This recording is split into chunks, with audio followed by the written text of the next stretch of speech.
bien, bonjour à tous, c'est Givra, j'espère que vous allez bien. Aujourd'hui, on fait un petit tuto sur Unreal Engine sur comment modifier le character controller pour appliquer un sprite 2D, histoire d'avoir un rendu comme ceci pour avoir un personnage qui va se déplacer comme dans un platformers. Donc du coup, pour cela, on va créer un nouveau projet, appelé Next. On prend un 2D side-scroller pour avoir du coup tous les mouvements de base du contrôleur. On va juste modifier du coup le robot.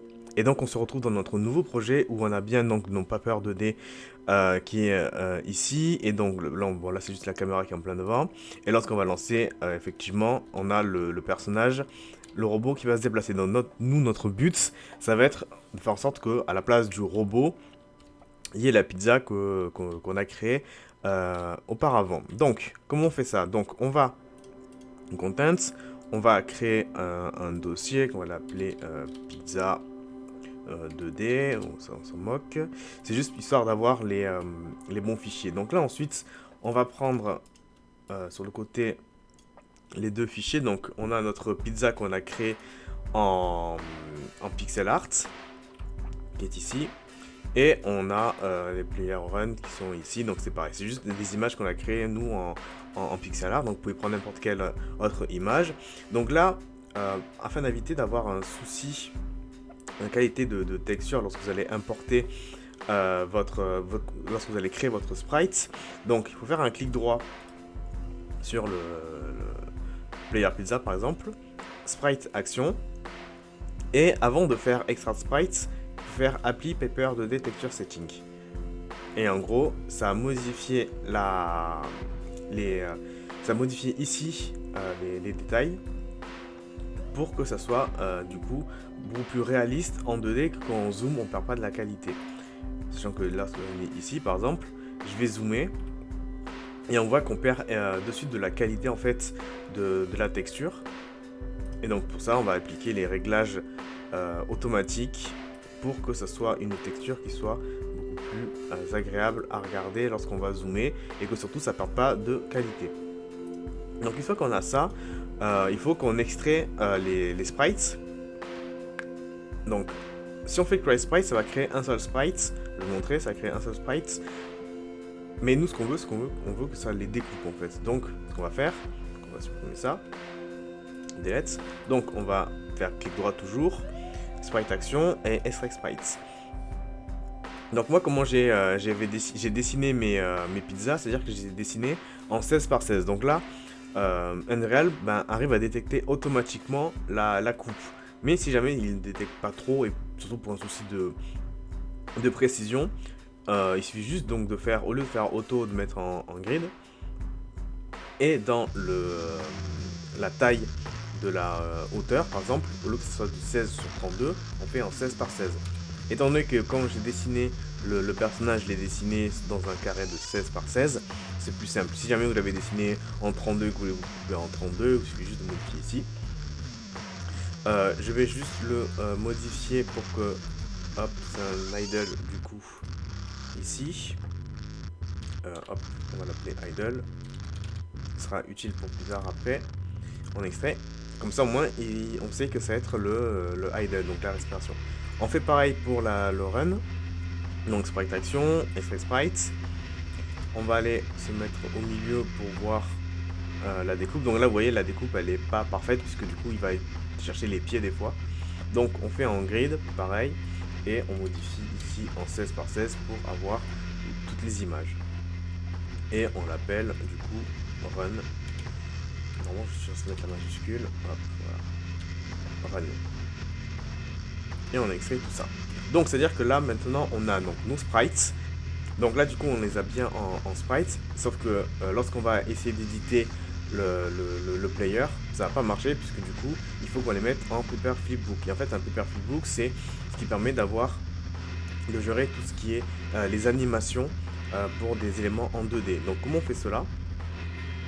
On va sélectionner donc les idols, donc on sélectionne toutes les images qui vont faire notre idle. On se place sur la première, clic droit, et on crée flipbook. Donc il a été créé, on va juste le nommer comme la convention paper flipbook. On met ça. Et donc là, on voit que ça se joue une animation qui est hyper rapide parce que du coup, ça fait par rapport à nos 15 frames par seconde. Donc nous, ce qu'on va faire, on va mettre 3 pour qu'il y ait une respiration qui soit un peu plus lente. Et voilà. On va faire pareil pour Run Sprite de la pizza. Donc on prend les 7 sprites, clic droit, Create Flipbook et on l'appelle PFB. Hop, voilà. Donc, c'est-à-dire qu'on a créé nos... on va juste baisser un petit peu. Hop. Voilà, donc on a créé nos deux Paper Flipbook, donc du idle et du run, mais on peut remarquer qu'au final, au niveau du centre, notre personnage, oui, est centré, mais centré au niveau de sa bouche, on va dire. Et nous, ce qu'on aimerait, c'est que ça soit centré au niveau de son pied, en fait.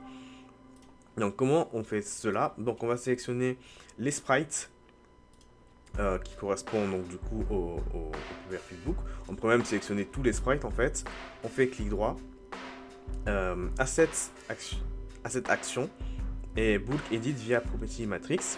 Et en fait, ce qu'on va modifier ici, donc là c'est pour vraiment modifier l'ensemble, c'est qu'on va modifier le point de pivot en fait. On va le mettre en bottom center. Et lorsque là on va regarder, il est bien en haut. Et en fait ce qui s'est passé, c'est que si on en prend un seul, en fait on a modifié le pivot qui est ici. À la base, il est en center, c'est-à-dire qu'à la base, il est en haut. Nous, ce qu'on veut, c'est qu'il soit vraiment au niveau du pied. Donc, on le descend et on le met au centre, histoire que le personnage soit toujours en plein milieu. Et lorsqu'on a sélectionné les trois, et que vraiment on fait asset action et but edit via property matrix, c'est pour pouvoir modifier tout cela sur l'ensemble des sprites qu'on a sélectionnés. C'est histoire d'aller plus vite. Donc, c'est-à-dire que là, on a vraiment nos animations qui sont centrées et bon, plus à la vitesse. Donc maintenant, étant donné qu'on a déjà on va juste supprimer lui. Donc, pourquoi on a pris l'exemple d'Unreal, le template d'Unreal, c'est qu'on va juste récupérer le blueprint qui est ici. On va le dupliquer et on va l'appeler pizza.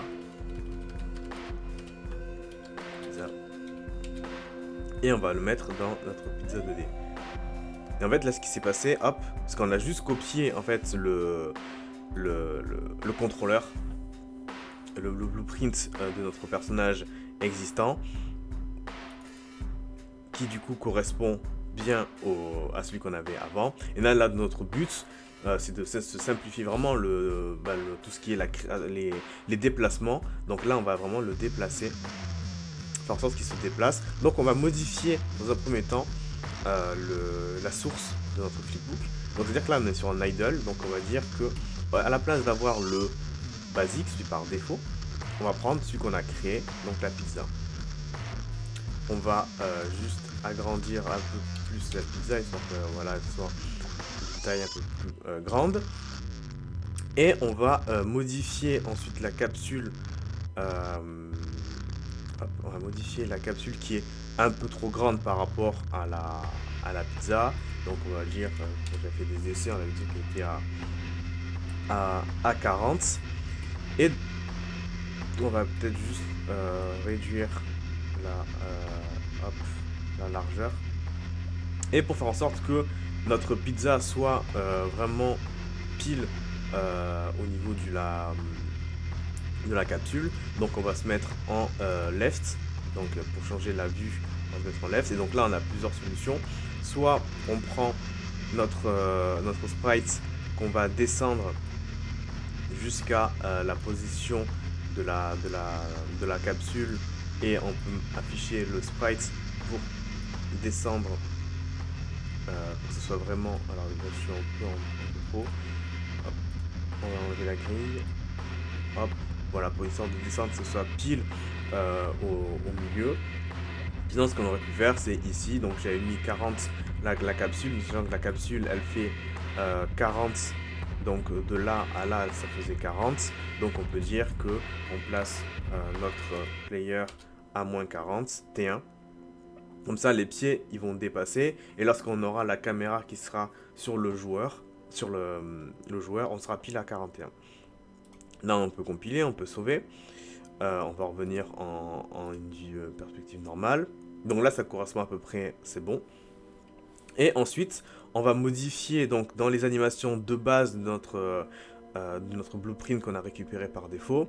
On voit que, bien entendu, ça va jouer les animations qui étaient basées sur notre robot par défaut en fait. Donc là, on va modifier et on va dire que lorsqu'il est en idle, donc on modifie puisque c'est la respiration, et lorsqu'il court, on modifie, hop, voilà. Et donc là, ça nous permet juste, tout ça, de faire vraiment en sorte que notre caractère qu'on va appeler ensuite ici, il faut pas oublier donc dans Project Setting de modifier l'appel en fait, l'appel de notre player mode, de game mode qui est ici, et de le modifier, c'est-à-dire que là pour l'instant, le point class, c'était le robot. On va modifier, enfin, faire en sorte que notre point de classe ce soit bien la pizza en fait. On va juste modifier en passant les inputs, parce que bien entendu à chaque fois c'est pas les bons. On va mettre en Q, et pour le jump on va mettre en Z, donc ça vous faites comme vous voulez. Et lorsqu'on va appuyer sur play, donc je vais juste mettre en new editor, on a bien la pizza qui est implantée, et lorsqu'on se déplace, on peut gérer les déplacements. Lorsqu'il s'arrête, il y a l'idle qui se lance, et lorsqu'on appuie sur la touche, donc soit D, soit Q, soit les flèches, soit la manette, on a bien notre personnage qui se déplace. Voilà.